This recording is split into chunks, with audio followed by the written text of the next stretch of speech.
సూత మహర్షి ఇట్లా నేను తాపసులారా, ఈ దివ్య కథను వినిన తరువాత పరీక్షిత్తు కుమారుడు ధర్మాత్ముడు రాజగు జనమేజయుడు మిగుల ప్రసన్నుడై మరలా వ్యాస మహర్షిని ఇట్లా అడిగాను. స్వామి, సూర్యవంశపు చంద్రవంశపు రాజుల వంశములను గురించి విశదముగా నేను విరగోరుచున్నాను. అనగా మీరు సర్వజ్ఞులు, పాపమును శమింపజేయు ఈ కథను దయతో సెలవిండు. ఈ రెండు వంశముల యందలి రాజుల పరిచయమును నాకు కల్పింపుడు. వారందరూ భగవతి జగదంబ ఉపాసకులని నేను వింటిని.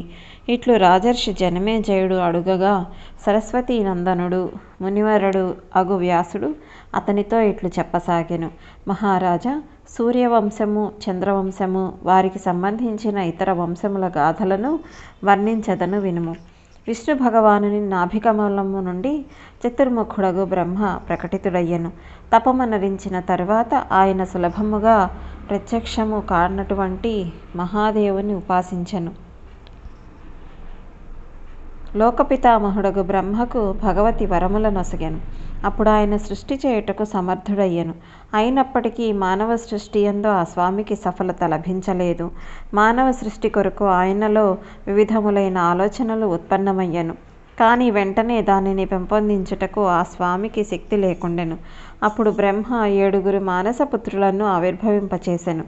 మరీచి, అంగీర, అత్రి, వశిష్ఠుడు, పులహుడు, క్రతువు, పులస్త్యుడు అని పేర్లతో ఆ మానసపుత్రులు ప్రసిద్ధులైరి. బ్రహ్మ యొక్క రోషము నుండి రుద్రుడు, ఒడి నుండి నారదుడు, బొటనవ్రేలి నుండి దక్ష ప్రజాపతి ఉదయించిరి. అటులనే సనకాది మానసపుత్రుల ఆవిర్భావము జరిగెను. ఎడమచేతి బొటనవ్రేలి నుండి దక్షుని పత్ని ప్రకటితమయ్యెను. ఆమె అంగములు మిగుల సుందరములు. రాజా పురాణముల యందు ఆమె వీరిణి అను పేరుతో ఖ్యాతి వహించెను. ఆమెను అసిక్ని అని కూడా పిలిచెదరు. బ్రహ్మ మానసపుత్రుడగు దేవర్షి శ్రేష్ఠుడగు నారదుడు ఆ అసిక్ని ఉదరము నుండియే జన్మించెను. అప్పుడు జనమేజయుడు తిరిగి ఇట్లా అడిగెను. బ్రాహ్మణోత్తమ, ఈ విషయంలో నాకు గొప్ప సందేహము కలుగుచున్నది. దక్షుని సేవయందున్న వీరిని గొప్ప తపస్వియగు నారదునికి తల్లి అని మీరు చెప్పి ఉంటిరి. ధర్మమును పూర్తిగా ఎరిగిన పరమ తపస్వియగు నారదుడు బ్రహ్మ మానసపుత్రుడుగా పరిగణింపబడును. అట్లయినచో అతడు వీరునికి పుత్రుడెట్లయ్యను? మీరు దీనిని కృపతో విస్తృతముగా తెలుపుడు. మునీంద్ర, జ్ఞాననిధి, మహాత్ముడగు నారదుడు ఎవరి శాపముతో ఎందుకు తన మునుపటి శరీరమును పరిత్యజించెను? ఏ కారణము వలన పునర్జన్మను పొందెను? అప్పుడు వ్యాసుడు ఇట్లనెను. స్వయంభువగు బ్రహ్మ మొట్టమొదట దక్ష ప్రజాపతిని, నీవు ప్రజాసృష్టి యందు నిరతుడవగుము, దానివలన బహుసంఖ్యాకులు ప్రజలు ఉత్పన్నమగుదురు అని ఆజ్ఞాపించెను. ఆ స్వామి ఆదేశమును పొంది దక్ష ప్రజాపతి వీరిని గర్భము నుండి 5000 అత్యంత పరాక్రమవంతులకు పుత్రులను ఆవిర్భవింపచేసెను. ఆ పుత్రులందరిలో ప్రజలను సృష్టించుటకు అణచివేయుటకు వీలు కానట్టి ఉత్సాహము నిండి ఉండెను. కాలము బలీయమైనది. దాని ప్రేరణతో దేవర్షి నారదుడు ఆ కుమారులను చూసి నవ్వి ఇట్లు పలికెను. నాయనలారా, ఈ పృథివీ ఎంత పొడవు వెడల్పు కలిగియున్నదో తెలిసి కొనకయే మీరు ప్రజలను సృష్టించు కార్యమునందు ఎట్లు తత్పరులగుచున్నారు. అట్లు చేయుట వలన జగత్తునందు మీరు అపహాస్యమునకు పాలగుదురు. ఇందులో సందేహమేమీనూ లేదు. కనుక మొదట పృథివీ యొక్క పరిమితిని తెలుసుకొనుడు. దాని తర్వాత ఈ పనియందు లగ్నము కండు. అట్లు చేయుట వలననే ఈ కార్యమునందు మీకు సఫలత లభించును. లేకపోయినచో మీ ప్రయాస అంతయు వ్యర్థమగును. నారదుడు ఇట్లు పలుకగా దక్షకుమారులకు హర్యక్షుల మనసులో దైవవశమున అది సముచితమని తోచెను. వారు ఒకరినొకరు చూసుకొనుచు ఇట్లు చెప్పసాగిరి. మునివరుడు సముచితముగానే పలికెను. అందువలన మనము పృథివీ యొక్క పరిణామము ఎరిగిన తరువాతనే సృష్టి కార్యమునందు సుఖముగా నిమగ్నులమగుదుము. ఇట్లు సంప్రదించుకొని వారందరూ పృథివిని గురించి తెలుసుకొనుటకు బయలుదేరిరి.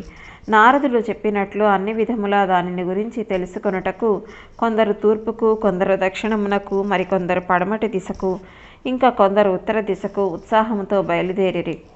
పుత్రులు వెళ్ళిపోవట చూసి దక్ష ప్రజాపతి యొక్క మనస్సునకు మిక్కిలి బాధ కలిగెను. అతని ప్రతిజ్ఞ మిక్కిలి దృఢమైనది. అందువలన ప్రజలను సృష్టించు ఆలోచనతో మరలా పుత్రులను ఆవిర్భవింపచేసెను. వారు కూడా సృష్టిని చేయు ప్రయత్నంలో నిమగ్నమైరి. నారదుడు మునిపటి వలనే వారికి కూడా నచ్చచెప్పి పంపివేశాను. ఆ పుత్రులు కూడా వెళ్ళిపోవటను చూసి క్రోధావేశములకు లోనే దక్షుడు నారదునకు శాపముసిగెను. నారద, అనేక మంది నా కుమారులను నశింపచేసితివి. అదే విధముగా నేను కూడా నిన్ను నశింపచేయుదును. ఈ పాపమునకు పరిణామ స్వరూపముగా నీవు కూడా గర్భమునందుండెదవు. దీనికి కారణము నీవు అనేక మంది నా కుమారులను నశింపచేసితివి. ఇట్లు శాపగ్రస్తుడైన నారదుడు వీరుని గర్భము నుండి ప్రకటితుడయ్యను. దీని తర్వాత దక్ష ప్రజాపతి వీరుని గర్భము నుండి 60 మంది కన్యలను ఉత్పన్నము చేశాను. ప్రజాపతి దక్షుడు ధర్మజ్ఞుడు. తన 60 మంది కన్యల్లో 13 గురిని మహాత్ముడైన కశ్యపునికి ఇచ్చి వివాహము చేశాను. రాజా, ఆ స్వామి ఆజ్ఞతో 10 మంది కన్యలను ధర్మునకు, 27 చంద్రునకు, 2 భృగువునకు, 4 అరిష్టనేమికి ఇచ్చి వివాహము నరించెను. 2 కన్యలను అంగిరకిచ్చి వివాహము చేశాను. ఇక 2 మిగిలి ఉండిరి. ఆ 2 మరల అంగీరకే సమర్పించెను. సకల దేవతలు, మానవులు ఈ కన్యల పుత్రులు, పౌత్రులే. అందరూ మిగుల పరాక్రమవంతులు. ఎవరికి ఎవరితోనూ ప్రేమ లేదు. ద్వేషముతో రగిలిపోవచ్చు పరస్పరము శత్రుత్వమును పెంచుకొనుచుండిరి. అందరూ సూర్యులు, వీరులే. కానీ మాయ మిగుల ప్రభావవంతమైనది. అది అందరినీ మోహమున పడవేయును. అప్పుడు జనమేజయుడు మరలా ఇట్లడిగెను. మహానుభావ, ఇప్పుడు నీవు రాజుల వంశమును దయచేసి విస్తృతముగా వర్ణింపుము. ధర్మమును సంపూర్ణముగా తెలిసిన సూర్యవంశపు రాజుల వంశావళిని విశదముగా తెలుపుము. దానికి వ్యాసుడు ఇట్లు చెప్పెను. భారత, ఋషిశ్రేష్ఠుడగు నారదునితో నేను వినిన సూర్యవంశపు రాజులను విస్తృతముగా వర్ణించదను వినుము. ఒకానొక నాటి విషయము. నారదుడు స్వేచ్ఛగా విహరించుచు సరస్వతీ నదీ తీరమునకు ఏతించెను.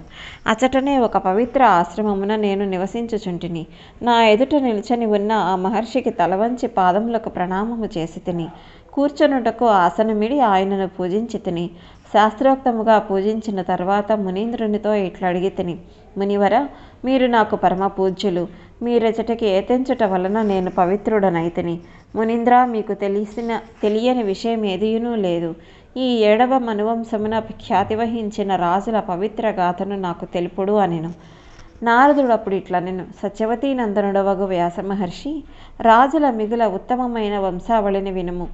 చెవులకు ఇంపైన ఈ ప్రసంగము ధర్మము, జ్ఞానము మొదలగు వాటితో సుసంపన్నమైనది.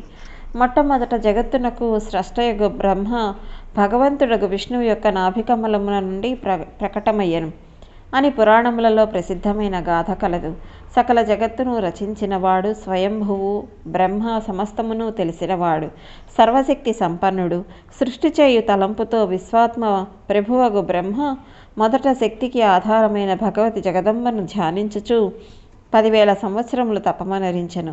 తదనంతరము ఉత్తమ లక్షణములు గల మానసపుత్రులను ప్రకటించెను. ఆ మానసపుత్రులలో మొట్టమొదట మరీచి ప్రకటమయ్యను. మరీచి నుండి పరమప్రసిద్ధుడైన కశ్యపుడు జన్మించెను. దక్ష ప్రజాపతి 13 కన్యలను కశ్యపుడు వివాహమాడెను. దేవతలు, దానవులు, యక్షులు, సర్పగణములు, పశువులు, పక్షులు ఆయన నుండి జన్మించిరి. ఇందువలన వారందరూ కాశ్యప సృష్టి అని చెప్పబడిరి. దేవతలలో శ్రేష్ఠుడు సూర్యుడు. ఆయన పేరు వివస్వంతుడు. ఆయన కుమారుడగు వైవస్వత మనువుకు జగత్తు యొక్క శాసన కార్యము అప్పగించబడెను. వైవస్వత మనువు నుండి సూర్యవంశము వృద్ధి చెందెను. అందులో మహా నేర్పరి అయిన ఇక్ష్వాకుడు ఉదయించెను. అతనికి 9 మంది సోదరులు ఉండిరి. రాజేంద్ర, వారి పేర్లు నాభాగుడు, దృష్ట, శర్యాతి, నరిష్యంతుడు, ప్రాంసుడు, భృగుడు, దిష్ట, కరూషుడు, వృషధ్రుడు. ఈ 9 మనుపుత్రులను పేరుతో ప్రసిద్ధి చెందిరి. ఈ మనుపుత్రులలో సర్వప్రథమంగా ఇక్ష్వాకు జన్మించెను. అందువలన అతడు అందరికంటే పెద్దవాడుగా చెప్పబడెను. ఇక్ష్వాకునకు 100 మంది పుత్రులు కలిగిరి. వారందరి యందు ఆత్మజ్ఞానియగు వికుక్షి శ్రేష్ఠుడుగా భావింపబడును. మనువు యొక్క ఈ 9 మంది పుత్రులు గొప్ప వీరులు, సూరులు జన్మించిరి. మనువు తర్వాత ఈ వంశము వృద్ధి చెందెను. దానిని సంక్షిప్తముగా వర్ణించదను వినుము. నాభాగుని కుమారుడు పరమ ప్రతాపవంతుడగు అంబరీషుడు. ఈతడు ధర్మజ్ఞాని, సత్యవాది, సుప్రసిద్ధుడైన ప్రజాపాలకుడు. ద్రష్టునకు దార్చుడు జన్మించెను. దార్హుడు క్షత్రియుడయ్యను. బ్రాహ్మణుడుగా పరిణతి చెందెను. యుద్ధము చేయవలెనను ఉత్సాహము అతని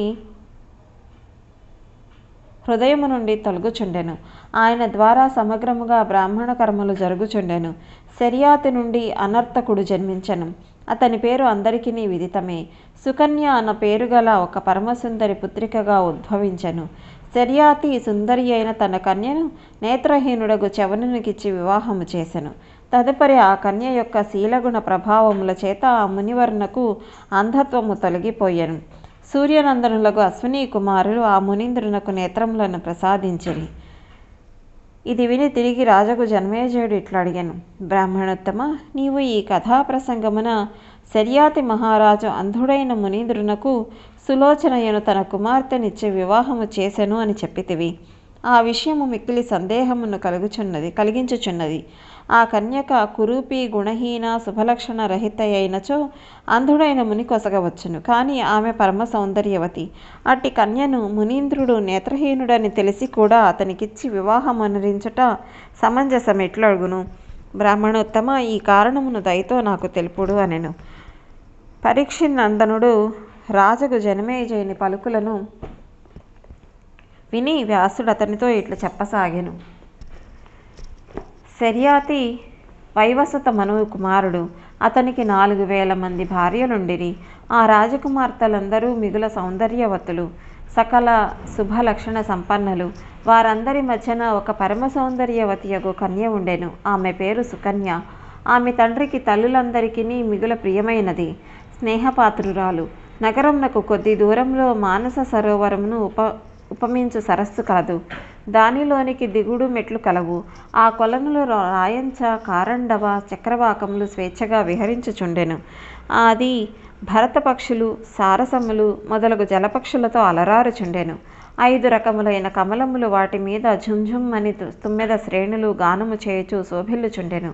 ఆ సరోవర తీరములందు మద్ది చెట్లు, తమాలములు, అశోకములు, పున్నాగములు, వటవృక్షములు, రావి, కదంబ, అరటి, జంబు, జంబీర, పనస, ఖర్జూర వృక్షములు, పోక, కొబ్బరి, మొగలి, కోవిదార వృక్షములు, మల్లియ తీగలు మనస్సునకు ఆహ్లాదమును కూర్చుచుండెను. గున్నమావి, నేరేడు, చింత, కరంజ, కుటక, మోదుగ, ఉసిరి, ఖదిర మున్నగు వృక్షములు అలరారుచుండెను. కోయిలల కుహుకుహు రావములు, నెమళ్ల క్రీంకారవములు వినసొంపులో గొలుపుచుండెను. ఆ ప్రదేశమంతయు ఇట్లు తరువులతో లతాగుల్మములతో శోభలొలుకుచుండెను. ఆ సరోవరమునకు దగ్గరలోనే వృక్షముల గుంపుల మధ్య ఒక పవిత్ర స్థలమునందు చవనముని నివసించుచుండెను. తాపసుడైన ఆ ముని మనస్సునందు సదా శాంతి నెలకొని ఉండెను. ఆ స్థలమును నిర్జనమని యొరింగి తన మనస్సును ఏకాగ్రమనర్ప తలంచి తపస్సును ఆరంభించెను. ఆసనారూఢుడై కూర్చొని ఉండెను. ఆయన మౌనమును వహించి ఉండెను. ప్రాణముల మీద అతనికి సంపూర్ణ అధికారం ఉండెను.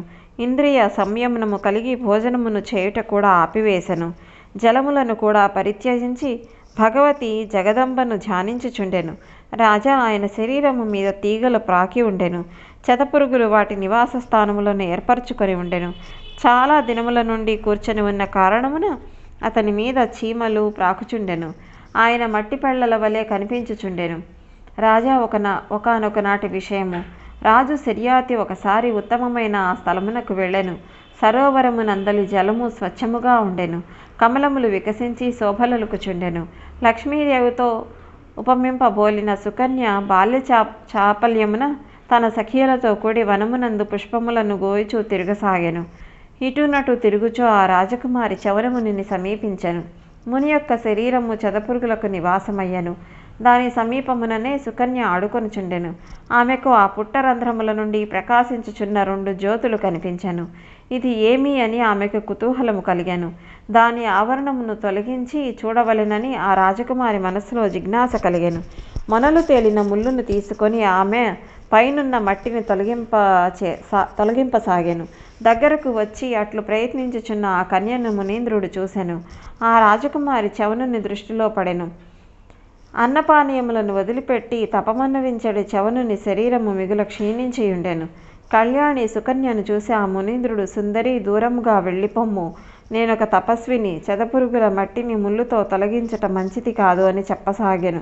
ముని చెప్పినప్పటికీ కూడా రాజకుమారి అతని మాటలను వినజాలకపోయాను. ఇదేదియో ఆశ్చర్యకరమైన వస్తువు, ఇది మెరయుచున్నది అని అనుకొని ఆమె ఆ ముని నేత్రములను ముళ్ళుతో పొడిచెను. ఆటలాడుకొనుచున్న రాజకుమారి ద్వారా దైవ ప్రేరణ చేత ఈ అప్రియమైన ఘటన సంభవించెను. కళ్ళు పొడవబడగా మునికి అపారమైన కష్టము కలుగసాగెను.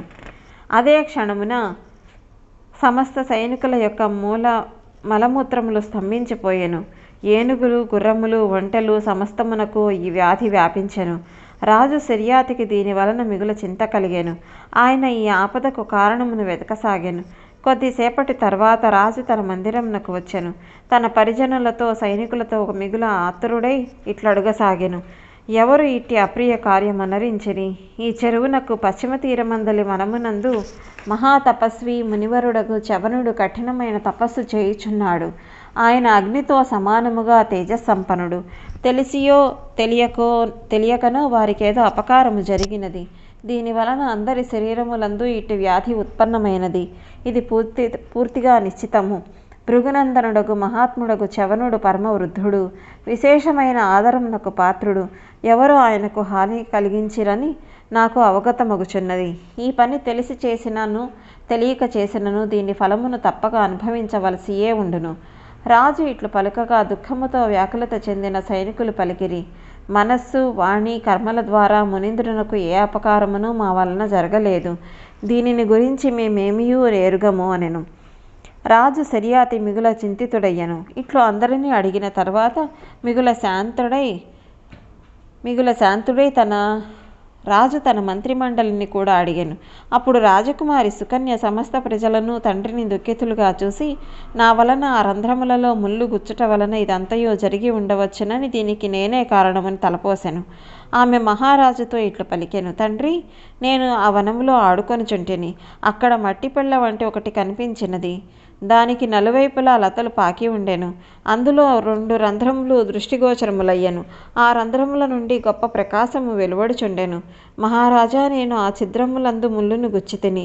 తండ్రి, అప్పుడు ఆ ముళ్ళు నీటితో తడిసి ఉండుటను నేను గాంచితిని. దానికి తోడు హా హా అను ఒక మందస్వరము కూడా పల్మీకము నుండి నాకు వినిపించెను. ఏమి జరిగినదను శంక నా హృదయమును కలిచివేశను. నా వలన ఆ వల్మీకమునందు ఏ వస్తువు గుచ్చపడినో నాకు తెలియదు. సుకన్య కోమలములగు మాటలను విని రాజు సిర్యాతి ఇచ్చటనే మునికి అవమానము జరిగినది అని అవగతము చేసుకొనెను. అతడు వెంటనే ఆ పుట్ట దగ్గరకు వెళ్ళెను. అచ్చటనే మహారాజు భయంకరమగు కష్టముల పాలై ఉన్న తపస్వి చవన మునీంద్రుని చూసెను. ముని యొక్క శరీరమునందు చెదలతో కూడిన మట్టి పేరుకుపోయి ఉండెను. అతడు ఆ మట్టిని మెల్లగా తొలగించెను. భూమి మీద పడి మునీంద్రునకు సాష్టాంగ ప్రణామం అనరించెను. ఆయనను స్తుతించెను. నమ్రతతో చేతులు జోడించి పలుకసాగెను. మహానుభావ, నా కుమార్తె ఆడుకొనుచుండెను. ఆమె వలన ఈ గొప్ప తప్పిదము జరిగినది. బ్రాహ్మణోత్తమ, ఆమె ఇంకనూ అమాయకురాలైన బాలిక, అజ్ఞానమున అట్లు చేసినది. మీరు ఆమె అపరాధమును క్షమింపుడు. మునీంద్రుల స్వభావము క్షమించుటయేనని నేను విని ఉన్నాను. అందువలన మీరు కూడా ఇప్పుడు ఈ బాలిక అపరాధమును క్షమింపుడు. రాజుకు సిర్యాతి మిగుల దుఃఖితుడై నమ్రతతో ముని ఎదుట నిలుచుండెను. అతని మాటలను విని చవనముని ఇట్లు పలికెను, రాజా, నేనెప్పుడునూ ఏమాత్రమూ కూడా కోపించను. నీ పుత్రిక నాకు కష్టమును కలిగించను. కానీ నేను ఏ విధమైన శాపము వసగలేదు. మహీపతి, నిరపరాధినగు నా వంటి వ్యక్తి కన్నులకు గొప్ప బాధ కలుగుచున్నది. ఈ నీచకర్మ ప్రభావముననే నీకు ఆపద కలిగినని నాకు తెలియచున్నది. అది సముచితమే. దేవీ భక్తుని ఎడల ఘోర అపరాధమనరించిన ఏ వ్యక్తియును సుఖముగా ఉండజాలడు. స్వయముగా శంకరుడే అతనిని రక్షించినను అతడు సుఖముగా ఉండట అసంభవము. రాజా, నేనేమి చేసెదను? నా కనులే ఆ అపరాధమునకు సమాధానమొసగినవి. వృద్ధాప్యము నన్ను ఆవహించినది. భూపాల, ఇప్పుడు అంధుడనగు నాకు ఎవరు సేవ చేసెదరు? రాజు సిర్యాతి ఇట్లనెను, మునివర, అనేక మంది సేవకులను మీకు పరిచర్యలో అనరించుటకు నియమించదను. మీరు ఈ అపరాధమును క్షమింపుడు. తాపసుల క్రోధము క్షణకాలమే ఉండును కదా అనెను. దానికి చవనుడిట్లు పలికెను, రాజా, నేను నేత్రహీనుడనైతిని, ఒంటరి వాడను. తపమనరించుటలో ఎట్లు అగుదును? మీ సేవకులు నాకిష్టములైన వచనములు ఎట్లు పలుకుదురు? రాజా, నీవు నన్ను క్షమించమని చెప్పవచ్చును. దానికి నా మాట వినుము. నీవు కమలనయనియగు నీ కన్యను నా సేవ కొరకు నియోగింపము. మహారాజా, నీ పుత్రిక ఎడల నేను ప్రసన్నుడనైతిని. ఆమెతో ఉండి నేను తపమునరించుకొందును. ఆమె నా సేవయందు లగ్నమగును. రాజేంద్ర, ఇట్లు చేయుట వలన నేనును నీవును ఇరువురము సుఖించగలము. నేను సంతుష్టుడనైనచో సకల సైనికులు సంతోషముగా కాలము గడిపెదరు. ఇందులో ఏ సందేహమునూ లేదు. ఇట్లు చేయుట వలన ఏ దోషమును అంటదు. దీనికి కారణము నేను సంయమ స్వభావము కల తపస్వినగుటయే. జనమేజయ, చవన మహర్షి మాటలను విని రాజు శర్యాతి మిగులు చింతించాను. కుమార్తె నివ్వవలయునా వలదా అన్న ఏ విషయమూ అతని నోటి నుండి వెలువడలేదు. ఈ ముని గ్రుడ్డివాడు, ముసలివాడు, కురూపి. దేవకన్యతో సమానమగు నా కుమార్తెను అతనికిచ్చినచో ఈమె ఎట్లు సుఖించగలదు? శుభాశుభ కర్మల జ్ఞానము కలిగిన వాడు తాను సుఖించుటకు తన కుమార్తె యొక్క సాంసారిక సుఖములను నశింపచేయుటకు పూనుకొను మూర్ఖుడు, పాపి ఎవరుండును?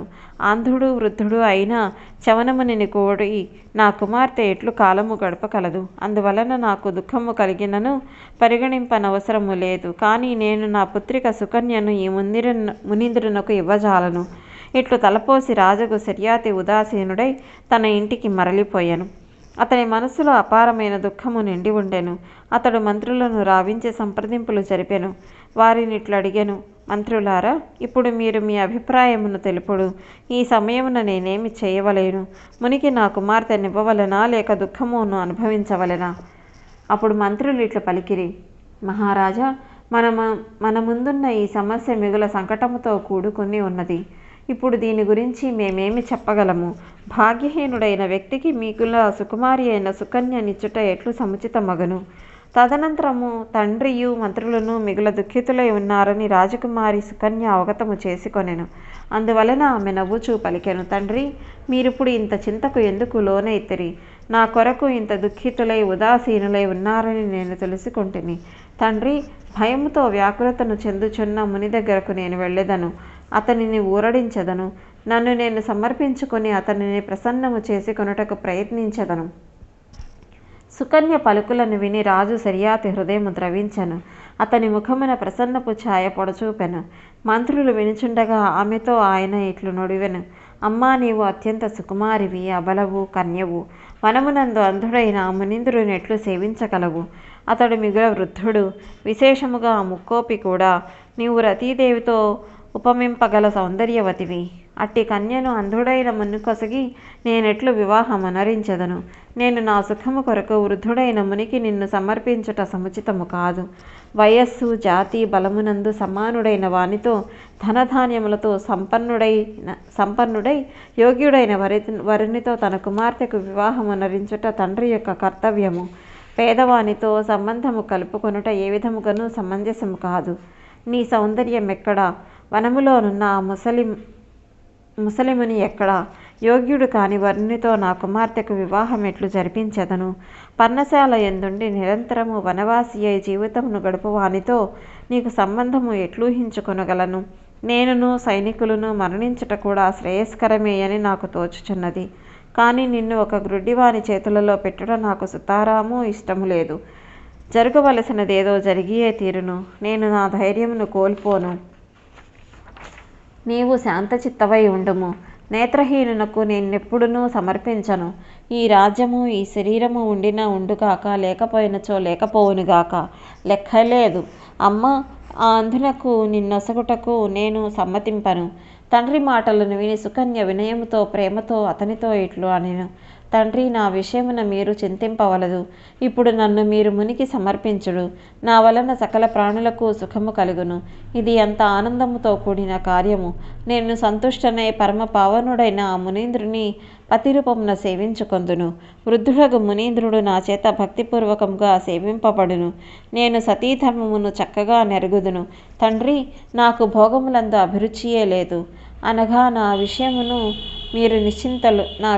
మీరు నిశ్చింతులు కండు. సుకన్య మాటలను విని మంత్రిమండలి అత్యంత ఆశ్చర్యమునకు లోనయ్యను. చివరకు రాజు సుకన్య అభిప్రాయంను ఆమోదించెను. అతడు ముని వద్దకు వెళ్ళుటకు సంసిద్ధుడయ్యను. తపోధనుడగు ఆ మునీంద్రుని సమీపించి రాజు అతనికి తలవంచి నమస్కరించెను. ఇట్లు పలికెను: స్వామి, నా కుమార్తె మిమ్ములను సేవించుటకు సంసిద్ధముగా ఉన్నది. ప్రభు, ఈమెను మీరు విధి విధానముగా దయతో స్వీకరింపుడు. ఇట్లు పలికి ఆ మహారాజు సుకన్య వివాహము మునీంద్రునితో జరిపించెను. ఆ రాజకుమార్ని పొంది మునీంద్రుడు మిగుల ప్రసన్నుడయ్యను. రాజు వరకట్నముగా అనేక ద్రవ్య సామగ్రిని ఇచ్చుచుండగా మునీంద్రుడు దానిని తిరస్కరించెను. తన సేవా కార్యము సంపన్నము కావలియును. అదియే ఆ మునీంద్రుని లక్ష్యము. ఆ మునినాథుడు ప్రసన్నుడగుట తోడనే సైనికుల రోగము దూరమయ్యను. రాజు కూడా ఆహ్లాదకరముగా ఉండెను. రాజు శర్యాతి తన పుత్రికను మునీంద్రునకు అప్పగించి ఇంటికి తిరిగి వెళ్ళుటకు ఉద్యమించెను. అప్పుడు సుకన్యకు రాజునకేదో చెప్పవలెనని కోరిక కలిగెను. సుకన్య ఇట్లనెను: తండ్రి, నా వస్త్రములను ఆభరణములను మీరు తీసుకొని వెళ్ళుడు. నాకు నారచీరలను మృగచర్మమును ఇచ్చి వెళ్ళుడు. నేను మునిపత్నుల వేషమును ధరించి తపస్సు చేసుకొనుచు మునికి సపర్యలను అనరించెదను. దానివలన ధరాతలము రసాతలము స్వర్గమునందు కూడా మీ కీర్తి చిరస్థాయి కాగలదు. పరలోకమునందు నేను సుఖముగా ఉండుటకు నిరంతరము ఈ మునీంద్రుని సేవలో సంలగ్నురాలనయ్యేదను. నేను సౌందర్యవతియు యవ్వనవతియు అయిన నా కుమార్తెను నేత్రహీనుడు వృద్ధుడైన మునికి అప్పగించి తిని ఈమె ఆచరణములు భ్రష్టు పట్టదు కదా, అట్లయినచో అది మిగుల హానికరమగును అని మీరెప్పుడునూ చింతించవలదు. వశిష్ఠుని పత్ని అరుంధతి, అత్రి మహర్షి యొక్క మహాసాధ్వి భార్యగు అనసూయ స్వర్గమున ప్రసిద్ధురాండ్రు. అట్లే నేను కూడా ప్రతిష్టకు పాత్రురాలనగుదును. ఈ విషయమున ఏమాత్రము చింతించుట కోరదగినది కాదు. రాజు శర్యాతి గొప్ప ధర్మజ్ఞుడు. తన పుత్రిక సుకన్య మాటలను విని అతడు ఆమెకు వల్కల వస్త్రములు వసగెను. వాటి మీద దృష్టి పడగానే ఆ మహారాజు కన్నుల ఎందు నీరు నిండెను. సుకన్య వెంటనే వస్త్రాభరణములను తొలగించి మునిపత్ని వేషమును ధరించెను. మహారాజుకు శర్యాతి కొంచెము సేపు అచటనే ఉదాసీనుడై ఉండిపోయెను. రాజకుమారి నారచీరలను మృగచర్మమును ధరించెను. అది చూసి అచటనున్న వారందరూ ఏడ్చిరి. అందరూ కంపించుచుండిరి. అందరి మనస్సులకు అపారమైన సంతాపము కలుగసాగెను. రాజా తదుపరి పుణ్యమయీ సాధ్వి అయిన తన కుమార్తెను అడిగి ఆమె అంగీకారంతో ఆమెను అచటనే వదిలి శర్యాతి మంత్రులతో కూడి నగరమునకు బయలుదేరాను.